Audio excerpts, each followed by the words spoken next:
Você ainda gosta de Petrobras? Eu gosto menos por conta do preço. Acho que o mercado já precificou muito do que eu acreditava ser um cenário mais normalizado. Eu ainda vejo que tem um upside. Eu acho que devia valer uns 50% mais do que vale hoje. Só que eu acho que tem várias outras empresas que têm esse upside, porque a Petrobras subiu e várias outras empresas caíram. Então, esse upside de 50% não é mais tão atrativo. Ainda é atrativo, mas não tão atrativo porque tem outro.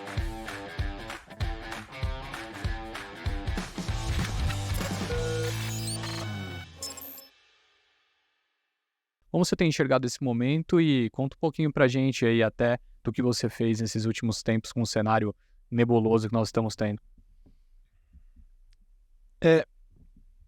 O cenário, ele é nebuloso em termos dos juros, mas na hora que a gente vai para os balanços das empresas, eu não sinto que a gente teve tanta surpresa assim nos últimos, 12, 24 meses, desde que esse juros se tornou alto no país.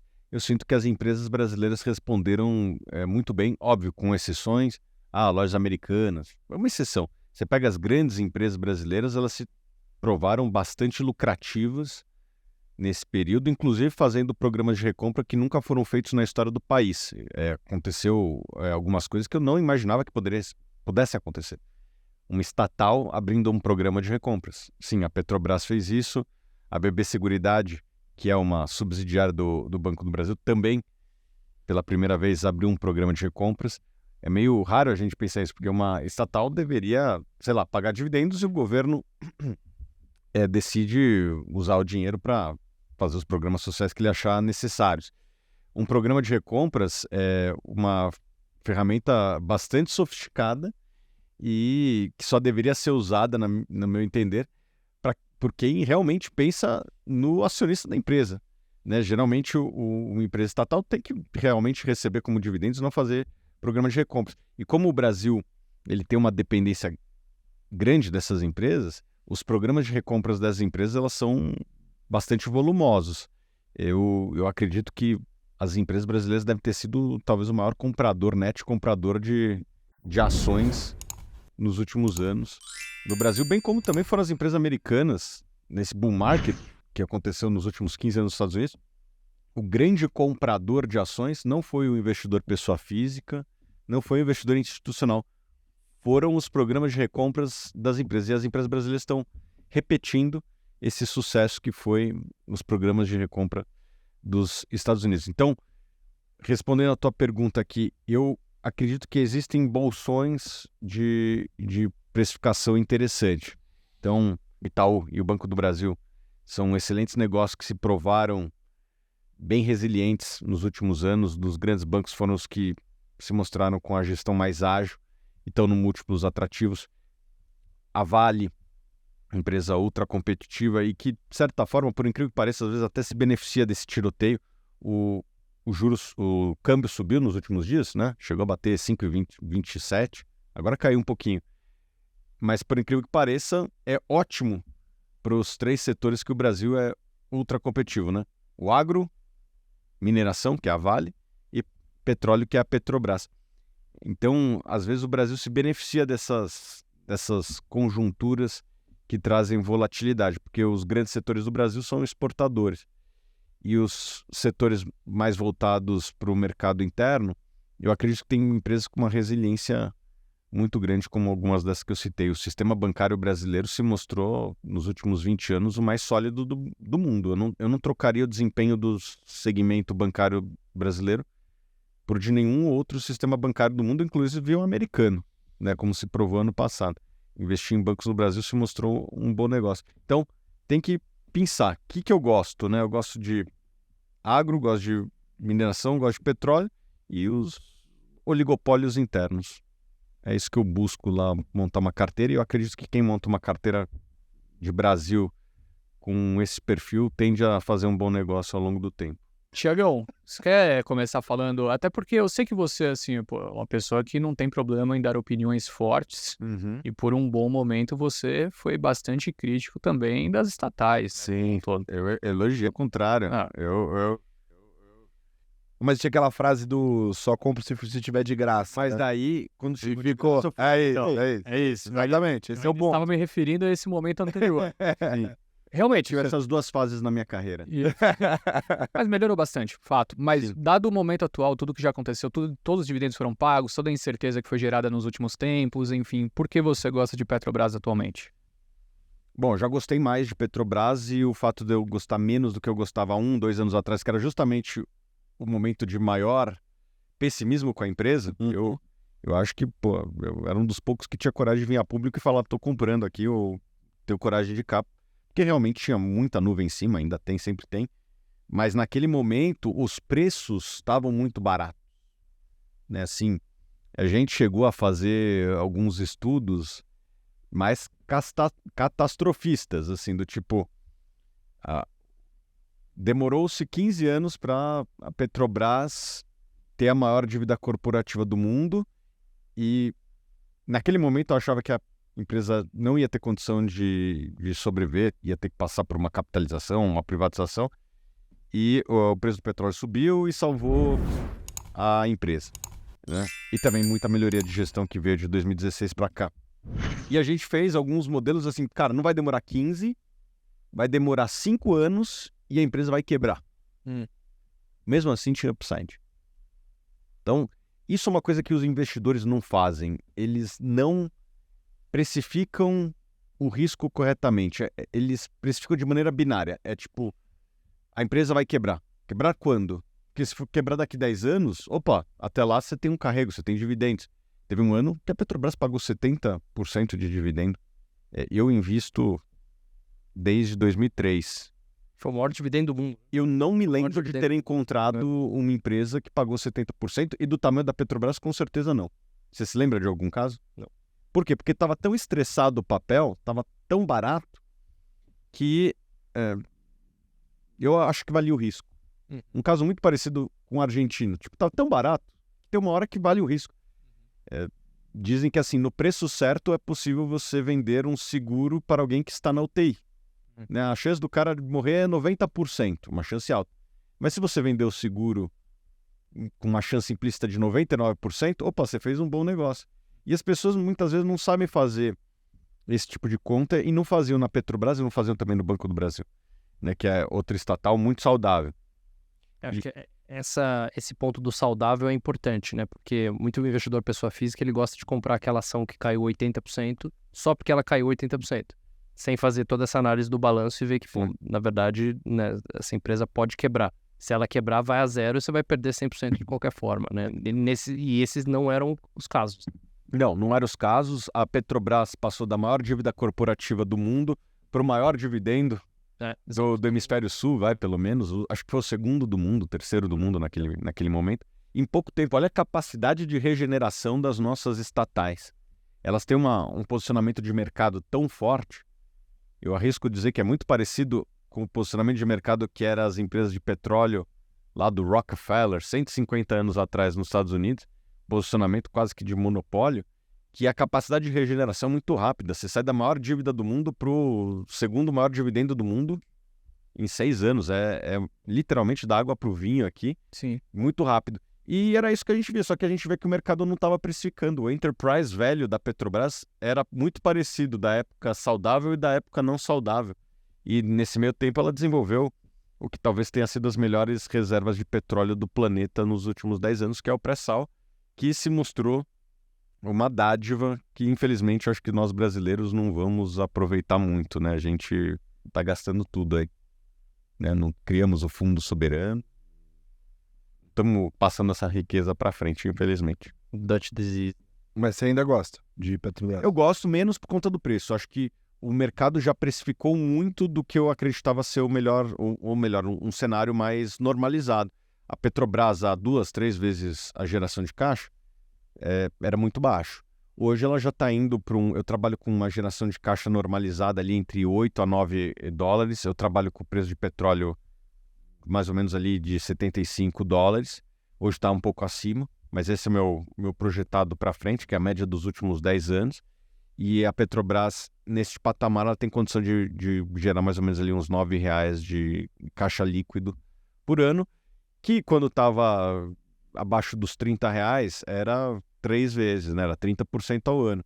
Agora, chegando nos 40 e poucos, já começa a precificar melhor esse risco. Eu ainda vejo que tem um upside, e eu acho que devia valer uns 50% mais do que vale hoje. Só que eu acho que tem várias outras empresas que têm esse upside, porque a Petrobras subiu e várias outras empresas caíram. Então, esse upside de 50% não é mais tão atrativo, ainda é atrativo, mas não tão atrativo porque tem outras coisas que, na nossa concepção, tem um upside maior, como algumas empresas do agro que a gente pode falar a seguir. E você, Ferreirinha? Concordo muito com o Thiago. Ano passado a gente olhou para a Petrobras no começo do ano, pós-eleições, onde muita gente dizia que a Petrobras virou uninvestable, né? Não dá para investir, eu vi muito disso, né? E a gente olhou para o preço de tela e eu fui olhar para outras petroleiras no mundo. A Petrobras, no começo do ano passado, ela estava mais barata que a Gazprom, né? Que é a petroleira russa, que você não conseguia nem tradar, não tinha nem estimativa, nem analista cobrindo, mas eu olhei os números publicados da Gazprom e os números publicados da Petrobras. A Petrobras chegou a estar mais barata que a Gazprom. Então, a gente colocou a Petro nas carteiras no começo do ano passado muito com essa visão de que, olha, o preço está extremamente barato. Querendo ou não, você vai ter um carrego grande de dividendos ainda, os dividendos vão diminuir, mas não vão diminuir da noite para o dia, então você ainda vai ter um carrego forte de dividendos e um cenário de petróleo que a gente gosta da commodity, né? Então, essa combinação fez com que a gente colocasse Petro nas carteiras, só que o papel ao longo do ano subiu 90%, né? Além de todo o pagamento de dividendos, subiu bastante. E a gente resolveu tirar a Petro da carteira na virada desse ano, muito por essa questão de preço que o Thiago mencionou, de olhar e falar, bom, a gente acha que o upside está um pouco mais limitado, sim, tem upside, mas quando você compara a Petro com as europeias, por exemplo, a gente já vê um desconto bem menor, né, em relação a outras majors do que já foi no passado. Diferente do caso da Vale, né, a Vale está negociando com um desconto enorme em relação às pares, né, a BHP, Rio Tinto. No caso da Petro, não. Depois dessa performance muito sólida, muito forte no ano passado, a gente viu que o relativo em relação às majors não estava mais tão interessante. A gente preferiu fazer a troca para as juniors, principalmente Prio e 3R.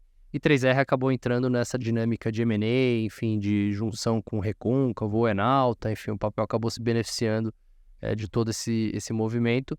Prio é um caso muito mais simples, né, mas também com seus riscos, né, o risco de licenciamento ambiental, a greve no IBAMA, que está demorando eles conseguirem a aprovação da expansão, mas enfim, tem os seus riscos por ser uma empresa, né, mais simples, numa bacia só, que vai ter um crescimento grande aí nos próximos anos.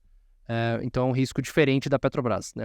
A Petro é um risco muito mais do que vai ser feito ali no board, e na execução e na governança da empresa, enquanto que no caso das juniors é um risco muito mais de execução do dia a dia, né, do crescimento da produção ou não. Você não tem o risco de refinaria, de preço, que essa é uma discussão na Petro hoje. Bom, com o petróleo nesses níveis e o câmbio acima de 5,20, o desconto do preço de gasolina e o diesel está muito alto aqui no Brasil, e aí o mercado fica se perguntando se vai vir um aumento, quando vai vir esse aumento, enfim. Então tem essas discussões que acabam impactando o valor da Petro. Então a gente gosta, os nossos analistas têm compra, mas na carteira a gente preferiu trocar pelas juniors, que no primeiro momento, em janeiro, parecia ser a decisão muito acertada, né? Depois que, enfim, os dividendos foram retidos. Recentemente as notícias viraram, né, que o governo, né, o Conselho aprovou 50% de distribuição, mas que agora se discute até potencialmente os outros 50%.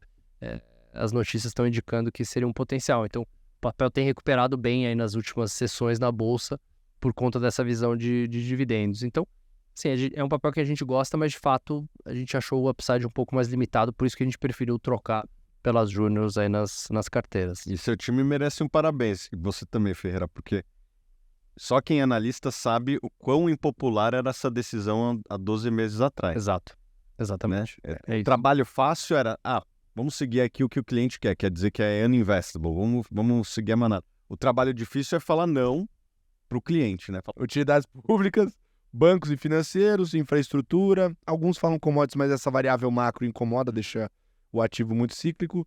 E agro divide bastante opinião também. Eu queria saber a opinião de vocês em relação a esses setores da Bolsa ainda, falando setorialmente. Se vocês concordam com isso ou não. Vocês acham Sim. que tem oportunidade também no varejo, tem oportunidade em outros segmentos da Bolsa? O que o Brasil é competitivo? É o agro, é o minério e é o petróleo, né? É isso que nós temos de melhor no nosso país. A gente não exporta tecnologia, a gente não exporta cultura, indústria do cinema, música, nada disso, né? Com raras exceções. Não, o Michel Teló explodiu, mas foi uma pequena onda de exportação cultural que nós tivemos. Fora isso, o que a gente exporta é isso, né? Pô, até a Embraer tem perdido market share, e a exceção da WEG, que essa é uma empresa que concorre com players globais, tipo GE e tal, com o peso do custo Brasil nas costas, e essa empresa realmente merece toda a nossa admiração. E depois sobra também os pequenos ou grandes oligopólios internos, né? O setor financeiro, ele é bem consolidado, apesar de ter aberto algumas brechas, mas ainda as margens são bem grandes mesmo nos grandes bancos, nos bem administrados. B3, e eu não tenho um prazer grande de investir em empresas de varejo. E eu estava uma vez conversando com um dos grandes varejistas do passado que a empresa dele praticamente fechou lá em 2015, e era um cara que tinha muitas lojas, né, dessas daí bem famosas. E ele me falou o que aconteceu com o negócio dele em 2015, que veio a crise, desemprego, inflação, as vendas caíram de 20%, 30%, o que já é bastante duro, e para piorar a história, ele gastava 500 milhões de despesa de juros, foi para 1,5 bilhão. Então, no pior momento, em termos de venda, a despesa do cara aumenta. O varejo ele é muito alavancado, e por conta disso... E é um setor de margem baixa, né? E ele falou para mim, quando as coisas vão bem é um negócio médio, quando as coisas vão mal é um negócio ruim. Talvez ao contrário da Vale, né? A Vale é uma empresa que, quando as coisas vão bem, é um baita negócio. Quando o minério passa lá dos 150, ela imprime dinheiro. E quando as coisas vão mal, o minério abaixo de $100, como talvez tenha sido alguns meses no primeiro trimestre, foi um negócio ok. Não deu prejuízo, não vai quebrar, nada disso. Então, é esse tipo de negócio que a gente busca, né? Negócio que quando as coisas vão bem, quando vão mal, pelo menos sobrevivem. E as empresas de commodity do Brasil, as bem tocadas, eu acredito que são empresas de qualidade. A gente tem ali o Warren Buffett, a figura lá atrás, e muitos investidores, eles não gostam de empresas de commodity muito influenciadas pela figura dele, e que eu acredito que faz total sentido essa abordagem nos Estados Unidos, que lá, de fato, tem muitas empresas de altíssima qualidade, com vantagens competitivas, com escala global, etc. E, por incrível que pareça, poucas empresas de commodity realmente fortes. O Brasil, o contrário. E então, eu acredito que aqui vale a pena você investir em algumas empresas de commodity. Depois, acho que o agro merece um episódio à parte, como foi sugerido aqui, porque tem vários modelos de negócio dentro do agro. Mas Vale, Petrobras, se você pegar desde lá do início do Plano Real, de ponta a ponta, foi um excelente investimento. Porém, com muita volatilidade. Petrobras teve drawdown, queda de 80% nesse meio do caminho. Vale, a mesma coisa. Nem todo mundo aguenta esse tipo de volatilidade. Mas para quem aguenta, de ponta a ponta, foi um excelente investimento investir nas empresas de commodities do nosso país. Acho que vale uma discussão, né, em relação à qualidade do índice, né, no Brasil, qualidade da Bolsa brasileira, principalmente a gente discutir se a Bolsa é um value trap ou não é um value trap, ou seja, o que é um value trap, né? Ou seja, aquele ativo que é barato e que vai continuar sempre sendo barato, né? Porque muita gente tem essa visão, porque de fato a gente está aí, uma Bolsa lateral já há bastante tempo. Sim. E vários investidores que eu tenho visto, até institucionais, têm começado a operar muito mais bolsa lá fora do que aqui no Brasil, muito com essa visão de que aqui a nossa bolsa é uma bolsa que é um value trap, tem uma qualidade baixa. Se a gente olhar price action, se a gente olhar para preços, a conclusão que a gente chega é que parece ser um value trap, porque, né, a bolsa está lateralizada há muito tempo, não sai do lugar. De fato, você olha para o gráfico, você fala, bom, isso aqui, né, não faz o menor sentido. Agora, quando você olha para os fundamentos indicam o oposto, né? A gente tem uma bolsa que hoje paga um dividend yield médio de 7%, e isso já nos últimos anos, né? Então, na média, a gente está com um dividendo que é o dobro, né, da média histórica, que é reflexo desse balanço, essa qualidade de balanço muito sólida que as empresas brasileiras têm, as grandes empresas que são as listadas na bolsa, com um endividamento bastante controlado, também na média. A gente tem um retorno médio sobre o patrimônio líquido, né, o famoso ROE, de mais de 18% na bolsa brasileira. Melhor que a das americanas. Que é melhor que o S&P, exatamente. Então, assim, isso não me parece um value trap, né? Uma margem operacional das empresas acima de 20%, que é também próxima dos recordes, né, de margem operacional. Então, de fato, quando você olha os fundamentos por trás do índice, a gente vê que é um índice que está barato e que as empresas estão gerando muito caixa, com retornos muito elevados e com margens muito elevadas. Aí, obviamente, todo mundo vai falar, mas isso aí também é commodity, é só por conta das commodities. Isso não é 100% verdade. Acho que do lado das commodities, sim, as empresas estão gerando bastante caixa, porém, essas empresas são produtores de baixo custo, né, como o Thiago mencionou. Então, o Brasil é o produtor de menor custo na maioria das commodities que a gente falou aqui, né, na soja, no milho não, mas enfim, no agro, no milho açúcar. O algodão aqui também. O algodão melhorando, enfim. Então, o agro... Quando eu cobri o agro lá atrás, mais de 10 anos atrás, o Brasil era um high cost producer, né? Hoje o Brasil se tornou, com o uso da tecnologia, um produtor de baixo custo. Minério de ferro e petróleo também, né? O Brasil produtor de baixo custo. Então, de fato, as empresas brasileiras de commodities estão indo muito bem, mas não é só o índice ligado a commodities que tem, né, se traduzido nessa qualidade melhor das empresas brasileiras. Então, eu não faria essa distinção. A gente olha bastante lá o índice sem commodities e a gente vê que esse índice também está bastante barato e com as empresas na média gerando aí bons retornos e bom nível de margem e rentabilidade. Então, de fato, não me parece que a bolsa é um value trap olhando para fundamentos. Nesses últimos 15 anos, de fato, o Ibovespa não foi tão bom, mas acho que a gente tem que analisar o porquê que ele não foi tão bom. Lá atrás, tinha uma presença muito forte do Grupo X, que chegou a ser 10% do Ibovespa, então você pode jogar fora aí 10%. As empresas tinham um múltiplo alto. Lá em 2010, o múltiplo das empresas brasileiras era maior que o múltiplo das empresas americanas. Sim. Então, a gente teve essa compressão de múltiplo e tinha lá atrás também uma alocação de capital muito ruim das empresas brasileiras sendo feitas. Eu acho que a gente ficou, como brasileiro, 10, 15 anos digerindo esses problemas, mas hoje eu acho que a gente está pronto para voar quando tiver o próximo bull market, porque as empresas estão alocando bem capital, estamos crescendo, estamos com balanço saudável, estamos gerando caixa, estamos com esse múltiplo que é o dobro, né, da média histórica, ou metade da média histórica, depende do ponto de vista. Enfim, todos os múltiplos do Brasil estão bem abaixo da média histórica. Precisa um pouco baixar essas poeiras globais e locais, que o Ibovespa vai subir bastante. Então, se o Ibovespa... Qual que é o preço do Ibovespa caso o CDI tivesse a 8, 7? Que é algo possível de imaginar. Estávamos imaginando há 2 meses atrás. Sim. Eu acho que seria muito mais alto do que é hoje. Algo entre 150 a 200 mil pontos, dependendo do humor da turma.